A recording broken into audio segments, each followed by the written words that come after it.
बोलो भागवत भगवान की जय। तृतीय स्कंद छठा अध्याय। विराट शरीर की उत्पत्ति। श्री मैत्री जी ऋषि ने कहा, सर्वशक्तिमान भगवान ने जब देखा कि आपस में संगठित न होने के कारण ये मेरी महत्त्व आदि शक्तियाँ विश्व रचना के कार्य में असमर्थ हो रही हैं, तब वे काल शक्ति को स्वीकार करके एक साथ ही महतत्व अहंकार पंचभूत पंच तन्मात्रा और मन सहित 11 इंद्रियां इन 23 तत्वों के समुदाय में प्रविष्ट हो गए। उनमें प्रविष्ट होकर उन्होंने जीवों के सोए हुए अदृश्य को जागृत किया और परस्पर विलग हुए हुए तत्व समूह को अपनी क्रिया शक्ति के द्वारा आपस में मिला दिया। इस प्रकार जब भगवान ने अदृश्य को कार्योन्मुख किया, तब उस 23 तत्वों के समूह ने भगवान की प्रेरणा से अपने अंशों द्वारा अधिपुरुष विराट को उत्पन्न किया। अर्थात जब भगवान ने अंश रूप से अपने उस शरीर में प्रवेश किया, तब वह विश्व रचना करने वाला महत्वादि का समुदाय एक दूसरे से मिलकर परिणाम को प्राप्त हुआ। यह तत्वों का परिणाम ही विराट पुरुष है, जिसमें चराचर जगत विद्यमान है। जल के भीतर जो अंड रूप आश्रय स्थान था, उसमें वह हृदय में विराट पुरुष संपूर्ण जीवों को साथ लेकर 1000 दिव्य वर्षों तक रहा। यह विश्व रचना करने वाले तत्वों का गर्भ कार्य था तथा ज्ञान क्रिया और आत्मशक्ति से संपन्न था। इन शक्तियों से उसने स्वयं अपने क्रमशः एक हृदय रूप, 10 प्राण रूप और 3 आध्यात्मिक आदि दैविक आदि भौतिक विभाग किए। यह विराट पुरुष ही प्रथम जीव होने के कारण समस्त जीवों का आत्मा, जीव रूप होने के कारण परमात्मा का अंश और प्रथम अभिव्यक्त होने के कारण भगवान का आदि अवतार है। यह संपूर्ण भूत समता इसी में प्रकाशित होता है। यह आध्यात्म अधिभूत और आदि देव रूप से 3 प्रकार का, प्राण रूप से 10 प्रकार का, हृदय रूप से 1 प्रकार का है। फिर विश्व की रचना करने वाले महत्वादि के अधिपति श्री भगवान ने उनकी प्रार्थना को स्मरण कर उनकी वृत्तियों को जगाने के लिए अपने चेतन रूप तेजस से उस विराट पुरुष को प्रकाशित किया, उसे जगाया। उसके जागृत होते ही देवताओं के लिए कितने स्थान प्रकट हुए, यह मैं बतलाता हूँ, सुनो। विराट पुरुष के पहले मुख प्रकट हुआ, जिसमें लोकपालक ने अपने अंश वाग इंद्रियों के समेत प्रविष्ट हो गया, जिससे यह जीव बोलता है। फिर विराट पुरुष के तालु उत्पन्न हुआ, उसमें लोकपाल वरुण अपने अंश रसेंद्रियों के सहित स्थित हुआ, जिससे वे जीव रस ग्रहण करता है। इसके पश्चात उस विराट पुरुष के नथुने प्रकट हुए, उनमें दोनों अश्विनी कुमार अपने अंश ग्रहण इंद्रियों के सहित प्रविष्ट हुए, जिससे जीव गंध ग्रहण करता है। इसी प्रकार जब उस विराट देह में आंखें प्रकट हुई, तब उनमें अपने अंश नेतेंद्रियों के सहित लोकपति सूर्य ने प्रवेश किया, जिस नेतेंद्रियों से पुरुष को विविध रूपों का ज्ञान होता है। फिर उस विराट विग्रह में त्वचा उत्पन्न, उसमें अपने अंश त्वग इंद्रियों के ही सहित वायु स्थित हुआ। जिस त्वग इंद्रियों से जीव स्पर्श का अनुभव करता है, जब उसके कर्ण क्षेत्र प्रकट हुए, तब उसमें अपने अंश श्रवण इंद्रियों के सहित दिशाओं ने प्रवेश किया, जिस श्रवण इंद्रियों से जीव शब्द का ज्ञान होता है। फिर विराट शरीर में चर्म उत्पन्न हुआ, उसमें अपने अंश रोमों के सहित औषधियाँ स्थित हुई, जिन रोमों से जीव खुजली आदि को अनुभव करता है। अब उसके लिए लिंग उत्पन्न हुआ, अपने आश्रम में उसके प्रजापति ने अपने अंश वीर के सहित प्रवेश किया, जिसमें जीवान का अनुभव करता है। फिर विराट पुरुष के उदा प्रकट हुई, इसमें लोकपाल मित्र ने अपने अंश वायु इंद्रियों के सहित प्रवेश किया, जिसमें जीव बल त्याग करता है। इसके पश्चात उसके हाथ प्रकट हुए, उसने अपनी ग्रहण त्याग रूपा शक्तियों के सहित देवराज इंद्र ने प्रवेश किया। इस शक्ति से जीव अपनी जीविका का प्राप्त करता है। जब इसके चरण उत्पन्न हुए, तब उनमें अपनी शक्ति गति के सहित लोकेश्वर विष्णु ने प्रवेश किया। इस गति शक्ति द्वारा जीव अपने गंतव्य स्थान पर पहुंचता है। फिर इसके बुद्धि उत्पन्न हुई, अपने इस स्थान से अपने अंश बुद्धि और शक्तियों के साथ भाग्यपति ब्रह्मा ने प्रवेश किया। इस बुद्धि शक्ति से जीव ज्ञातव्य विषयों को जान सकता है। फिर इसमें हृदय प्रकट हुआ, इसमें अपने अंश मन के सहित चंद्रमा स्थित हुआ। इस मन शक्ति के द्वारा जीव संकल्प विकल्प आदि रूप विकारों को प्राप्त होता है। तत्पश्चात विराट पुरुष में अहंकार उत्पन्न हुआ, इसमें अपने आश्रम में क्रिया शक्ति सहित अभिमान रुद्र ने प्रवेश किया। इससे जीव अपने कर्तव्य को स्वीकार करता है। अब इसमें चित्त प्रकट हुआ, इसमें चित्त शक्ति के सहित महत्त्व ब्रह्मा स्थित हुआ। इस चित्त शक्ति से जीव विज्ञान चेतना को उपलब्ध करता है। इस विराट पुरुष के सिर से स्वर्ग, पैरों से पृथ्वी, नाभि से अंतरिक्ष आकाश उत्पन्न हुआ। इनमें क्रमशः सतरज और तम, इन 3 गुणों के परिणाम रूप देवता, मनुष्य, अपने प्रेतादि देखे जाते हैं। इनमें देवता लोग सतगुण की अधिकता के कारण स्वर्लोक में मनुष्य और उनके उपयोगी गौ आदि जीव रजोगुण की प्रधानता के कारण पृथ्वी में अथवा तमोगुणी स्वभाव वाले होने से रुद्र के पार्षद गण भूत प्रेत आदि दोनों के बीच में स्थित भगवान के नाभि स्थानीय अंतरिक्ष श्लोक में रहते हैं। विदुर जी वेद और ब्राह्मण भगवान के मुख से प्रकट हुए। मुख से प्रकट होने के कारण ही ब्राह्मण सब वर्णों में श्रेष्ठ और सबका गुरु है। उनकी भुजाओं से क्षत्रिय वृत्ति उसका अवलंबन करने वाला क्षत्रिय वर्ण उत्पन्न हुआ, जो विराट भगवान का अंश होने के कारण जन्म लेकर सब वर्णों की जोर आदि के उपद्रव से रक्षा करता है। भगवान की दोनों जांघों से सब लोगों का निर्वाह करने वाली वैश्य प्रवृत्ति उत्पन्न हुई, जिससे वैश्य वर्ण का भी प्रादुर्भाव हुआ। यह वर्ण अपनी वृत्ति से सब जीवों की जीविका चलाता है। फिर धर्मों की सिद्धि के लिए भगवान के चढ़ने से सेवानिवृत्ति प्रकट हुई और उन्हीं से अपनी इस वृत्ति का अधिकारी शूर्ण वर्ण भी प्रकट हुआ, जिसकी वृत्ति से ही श्री हरि प्रसन्न होते हैं। ये चारों वर्ण अपनी अपनी वृत्तियों के सहित जिनसे उत्पन्न हुए हैं, उन अपने गुरु श्री हरि का अपने अपने धर्मों से चित्त शुद्धि के लिए श्रद्धा पूर्वक पूजन करते हैं। विदुर जी विराट पुरुष काल कर्म और स्वभाव शक्ति से युक्त भगवान की योग माया के प्रभाव को प्रकट करने वाला है। इसके स्वरूप का पूरा पूरा वर्णन करने का कौन साहस कर सकता है। तथापि प्यारे विदुर जी, अन्य व्यवहारिक चर्चाओं से अपवित्र हुई अपनी वाणी को पवित्र करने के लिए जैसी मेरी बुद्धि है और जैसा मेरे गुरु मुख से सुना है, वैसा श्री हरि का स्वर्ष वर्णन करता हूँ। महापुरुषों का मत है कि पूर्ण श्लोक शिरोमणि श्री हरि के गुणों का गान करना ही मनुष्यों की वाणी का तथा विद्वानों के मुख से भगवत अमृत कथा का पान करना ही उनके कानों का सबसे बड़ा लाभ है। बस हम ही नहीं, आदि कवि श्री ब्रह्मा जी ने 1000 दिव्य वर्षों तक अपनी योग परिपक्व बुद्धि से विचार किया तो भी क्या भी भगवान की अमित महिमा का पार पा सके।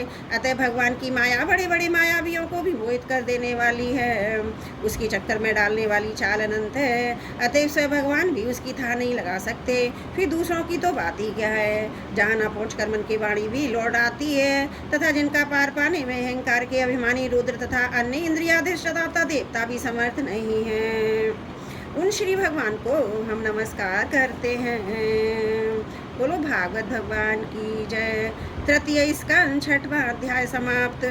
त्रुटियों के लिए क्षमा प्रार्थी हूँ। बोलो भागवत भगवान की जय। 7वां अध्याय विदुर जी के प्रश्न। श्री सुखदेव जी कहने लगे, मैत्री जी का यह भाषण सुनकर बुद्धिमान व्यास नंदन विदुर जी ने उन्हें अपनी वाणी से प्रसन्न करते हुए देखा।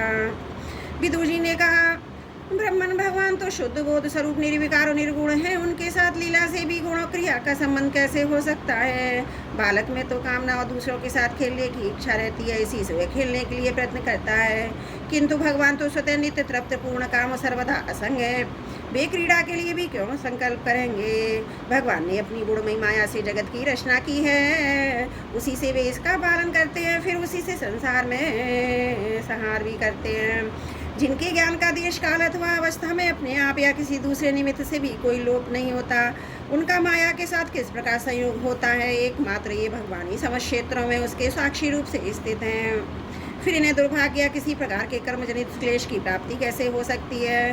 भगवान इस ज्ञान संकट में पड़कर मेरा मन बड़ा खिन्न हो रहा है, आप मेरे मन के इस मान मोह को कृपा करके दूर कीजिए। श्री सुखदेव जी कहते हैं, तत्व जिज्ञासु विदुर जी की प्रेरणा प्राप्त कर अहंकारहीन श्री मैत्रेय जी ने भगवान का स्मरण करते हुए मुस्कुराते हुए कहा। श्री मैत्रेय जी ने कहा, जो आत्मा सबका स्वामी और सर्वदा मुक्त स्वरूप है, वही दीनता और बंधन को प्राप्त हो। यह बात युक्ति विरुद्ध अवश्य है, किंतु वस्तुतः यही तो भगवान की माया है। जिस प्रकार स्वप्न देखने वाले पुरुष को अपना सिर काटना और व्यापार न होने पर अज्ञान के कारण सत्यवत भासते हैं, उसी प्रकार जीव को बंधनादि न होते हुए भी अज्ञानवश भास रहे हैं। यदि यह कहा जाए कि ईश्वर में इनकी प्रतीति की योग नहीं होती, तो इनका उत्तर यही है कि जिस प्रकार जल में होने वाली कंप आदि क्रिया जल में दिखने वाली चंद्रमा के प्रतिबिंब में न होने पर भी भासती हैं, आकाश से चंद्रमा में नहीं, उसी प्रकार देहाभिमानी जीव में ही देह के मिथ्या धर्मों की प्रतीति होती है और परमात्मा में नहीं। निष्काम भाव से धर्मों का आचरण करने पर भगवत कृपा प्राप्त हुई भक्ति योग के द्वारा प्रतीति धीरे धीरे निवृत्त हो जाती है। जिस समय समस्त नियम विषयों से हटकर साक्षी परमात्मा श्री हरि में निश्चल भाव से स्थित हो जाती है, उस समय गाढ़ निद्रा में सोइए मनुष्य के समान जीव के राग द्वेष आदि सारे कलेश सर्वदा नष्ट हो जाते हैं। श्री कृष्ण के गुणों का वर्णन श्रवण अशिव दुख राशि को शांत कर देता है। फिर यदि हमारे हृदय में चरण कमलों की रज के सेवन का प्रेम जग पड़े, तब तो कहना ही क्या है। विदुर जी ने कहा, भगवान आपके युक्त युक्त वचनों की तलवार से मेरे संदेह छिन्न भिन्न हो गए हैं। अब मेरा चित्त भगवान की स्वतंत्रता, जीव की परतंत्रता दोनों ही विषयों में खूब प्रवेश कर रहा है। विद्युना, आपने यह बात बहुत ठीक नहीं कही कि जीव का तो कलेश आदि की प्रतीति हो रही है, उसका आधार केवल भगवान की माया ही है। वह कलेश मिथ्या और निर्मूल ही है, क्योंकि इस विश्व का मूल कारण ही माया के अतिरिक्त और कुछ नहीं है। इस संसार में दो ही प्रकार के लोग सुखी हैं, या तो जो अत्यंत मूढ़ अज्ञानग्रस्त हैं, या जो बुद्धि आदि से अतीत शिव भगवान को प्राप्त कर चुके हैं। बीच की श्रेणी के संशयापन लोग तो दुख ही दुख भोगते हैं। भगवान, आपकी कृपा से मुझे निश्चय हो गया है कि अनात्म पदार्थ वस्तुतः है नहीं, केवल प्रतीति ही होते हैं, और ये मैं आपके चरणों की सेवा के प्रभाव से उस प्रतीति को भी हटा दूंगा। इन श्री चरणों की सेवा से नित्य सिद्धि भगवान श्री मधुसूदन के चरण कमलों में उत्कंठ प्रेम व आनंद की वृद्धि होती है, जो आवागमन की यंत्रणा का नाश कर देती है। महात्मा लोग भगवत प्राप्ति के साक्षात मार्ग में ही होते हैं। उनके यहाँ सर्वदा देवादेव देहऋषि हरि का गुणगान होता रहता है। अल्प पुण्य पुरुष को उनकी सेवा का अवसर मिलना अत्यंत कठिन है। भगवान, आपने कहा है कि षष्ठी के प्रारंभ में भगवान ने क्रमशः तत्व और विकारों को रचकर फिर उनके अंशों से विराट को उत्पन्न किया है। उसके पश्चात विश्व उसमें प्रविष्ट हो गए। उन विराट के हजारों पैर जांघें बाएं, उन्हीं के वेद आदि पुरुष कहते हैं। उन्हीं में से ये लोग विस्तृत रूप से स्थित हैं। उन्हीं में इंद्रिय विषय इंद्राभिमानी देवताओं के सहित 10 प्रकार के प्राणों का, जो इंद्रिय बल, मनोबल और शारीरिक बल से 3 प्रकार के हैं, आपने वर्णन किया, और उन्हीं से ब्रह्माणी वर्ण उत्पन्न हुए। अब आप मुझे उनकी ब्रह्मादि भूपित्तियों का वर्णन सुनाइए, जिससे पुत्र पौत्र नाती कुटुंबियों के सहित तरह तरह की प्रजा उत्पन्न हुई, और उससे ये सारा ब्रह्मांड भर गया। वह विराट ब्रह्मादि प्रजापतियों का भी प्रभु है। उसने किन किन प्रजापतियों को उत्पन्न किया है, यह सर्ग अनुसर्ग तथा मनमंत्रों के अधिपति मनुओं की भी किस क्रम से रचना की। मैत्रेय जी, उन मनुओं के वंशधर राजाओं के चरित्रों का पृथ्वी के ऊपर और नीचे के लोगों भूलोकों के विस्तार और स्थिति का भी वर्णन कीजिए, तथा यह भी बताइए कि त्रियक मनुष्य, देवता, सरीसृप आदि सर्वादि रेंगने वाले जंतु, पक्षी तथा जरायु, स्वदि, जंडज और द्वद्य, ये 4 प्रकार के प्राणी किस प्रकार उत्पन्न हुए। श्री हरि ने सृष्टि रचते करते हुए जगत की उत्पत्ति, स्थिति और संहार के लिए अपने गुणावतार ब्रह्मा विष्णु और महादेव रूप से कल्याणकारी लीलाओं की उनका भी वर्णन कीजिए। वेश आचरण स्वभाव के अनुसार वर्णाश्रम का विभाग, ऋषियों के जन्म कर्मादि, वेदों का विभाग, यज्ञों का विस्तार, योग का मार्ग, ज्ञान मार्ग, उसका साधन सांख्य मार्ग तथा भगवान के कहे हुए नारद 5 रात्र आदि तंत्र शास्त्र विभिन्न पाखंड मार्गों के प्रचार से होने वाली विषमता, नीच वर्ण के पुरुष से उच्च वर्ण की स्त्री में होने वाली संतानों के प्रकार, तथा भिन्न भिन्न गुणों और कर्मों के कारण जीव की जैसी और जितनी गतियां होती हैं, वे सब हमें सुनाइए। ब्रह्मन, धर्म, अर्थ, काम और मोक्ष की प्राप्ति के परस्पर अवरोधी साधनों का वाणिज्य, दंड नीति, शास्त्र श्रवण की विधियों का, श्राद्ध की विधि का, पितृगणों की षष्ठी का, काल चक्र में ग्रह नक्षत्र तारागण की स्थिति का भी अलग अलग वर्णन कीजिए। दान तप तथा इष्ट पूर्त कर्मों का क्या फल है, प्रवास आपत्ति के समय मनुष्य का क्या धर्म होता है। निष्पाप मैत्रेय जी, धर्म के मूल कारण जब श्री धनार्जन भगवान के शासन से संतुष्ट होते हैं और किनका अनुग्रह करते हैं, वर्णन कीजिए। द्विजोर दीन वसल गुरुजन अपने अनुगत शिष्यों और पुत्रों को बिना पूछे भी उनकी हित की बात बतला दिया करते हैं। भगवान, उन महादादी तत्वों का प्रलय कितने प्रकार का है, तथा जब भगवान योग निद्रा में शयन करते हैं तब उनमें से कौन कौन तत्व उनकी सेवा करते हैं और कौन उनमें से लीन हो जाते हैं। जीव का तत्व परमेश्वर का स्वरूप, उपनिषद प्रतिपादित ज्ञान तथा गुरु शिष्य का पारस्परिक प्रयोजन क्या है।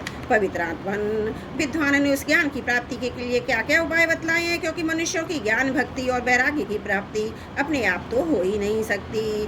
ब्रह्मन माया मोह के कारण मेरी विचार दृष्टि नष्ट हो गई है, मैं अज्ञ हूँ, आप मेरे परम सुहृद हैं। अतः श्री हरि लीला का ज्ञान प्राप्त करने की इच्छा से मैंने जो प्रश्न किए हैं उनका उत्तर मुझे दीजिए। पुण्य में मैत्रेय जी भगवत तत्व के उपदेश द्वारा जीव को जन्म मृत्यु से छुड़ाकर उसे अभय कर देने में जो पुण्य होता है, समस्त वेदों के अध्ययन, यज्ञ, तपस्या और दान आदि से होने वाले पुण्य से पुण्य के 16वें अंश के बराबर भी नहीं हो सकता। श्री सुखदेव जी कहते हैं, राजन, जब कुरुश्रेष्ठ विदुर जी ने मुनिवर मैत्रेय जी से इस प्रकार पुराण विषयक प्रश्न किए, तब भगवत चर्चा के लिए प्रेरित किए जाने के कारण वे बड़े प्रसन्न हुए और मुस्कुराकर उनसे कहने लगे, बोलो भागवत भगवान की जय। श्रीमद् भागवत महापुराण 3य स्कंद 7वां अध्याय समाप्त। त्रुटियों के लिए क्षमा चाहती हूँ।